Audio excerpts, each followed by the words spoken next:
AP హోంమంత్రి అనితపై అనుచిత వ్యాఖ్యలు చేసిన అమర్నాథ్ రెడ్డి వెంటనే క్షమాపణ చెప్పాలని ఎమ్మెల్యే గల్లా మాధవి డిమాండ్ చేశారు. రానున్న ఎన్నికల్లో వైసీపీ ఒక్క సీటు కూడా గెలవదని, మహిళలపై అనుచిత వ్యాఖ్యలు చేస్తున్న వైసీపీని ఆంధ్రప్రదేశ్లో మహిళలు మిమ్మల్ని ఎలా ఎన్నుకుంటారని ప్రశ్నించారు. మహిళలపై అనుచిత వ్యాఖ్యలు చేస్తున్న వైసీపీ నేతలను వాళ్ళ నాయకుడు సమర్థించడం బాధాకరమన్నారు. మాజీ మంత్రి అమర్నాథ్ మహిళా కమిషన్ ఎదుటకు రావడంపై ఒకసారి పునరాలోచన చేసుకోవాలన్నారు. తన ఇంట్లో కూడా ఆడవాళ్లు ఉంటారంటున్న అమర్నాథ్ మహిళలపై మాట్లాడడం సిగ్గుచేటన్నారు.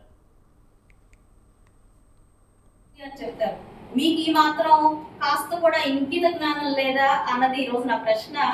కనీసం ఇప్పుడు ఒక భక్తి విషయాలు కానివ్వండి, ఆచార విషయాలు కానివ్వండి, అలంకారాల విషయాలు కానివ్వండి, ఆహార్యాల విషయాలు కానివ్వండి, ఏ వ్యక్తి అయినా అవి వాళ్ళ సొంత అభిప్రాయాలు ఇష్టాల మీద ఆధారపడతాయి అని మీకు ఇంత కూడా జ్ఞానం లేదా అన్నది ఈరోజు నా ప్రశ్న. వాటిని మీరు పబ్లిక్ గా దాన్నే పెద్ద విషయంగా ఈరోజు చర్చిస్తున్నారు అని అంటే మీరు ఆలోచన విధానము, మీ యొక్క మెచ్యూరిటీ లెవెల్ ఎక్కడ ఉంది అన్నది ఒకసారి మీరు క్వశ్చన్ చేసుకోవాలి. ఇలాగ మీరు చర్చించి పబ్లిక్ గా వ్యంగ్యంగా మాట్లాడి మళ్ళీ దాన్ని సమర్థించుకునే విధంగా మీరు ఉన్నారు అని అంటే మీరు నిజంగా నాయకులా? మీరు మహిళల పట్ల మీకు నిజంగా ఒక నైతికత ఉందా, ఒక వాల్యూ ఉందా, ఒక రెస్పెక్ట్ ఉందా? నిజంగా ఆంధ్ర రాష్ట్రం మహిళలు మిమ్మల్ని రేపు అన్ననాడు ఎన్నుకోవాలా? ఇది నా ప్రశ్న.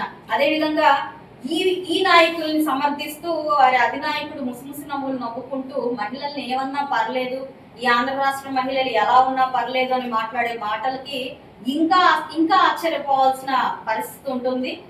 ఒక మహిళ యొక్క ఆహార్యం పట్ల ఒక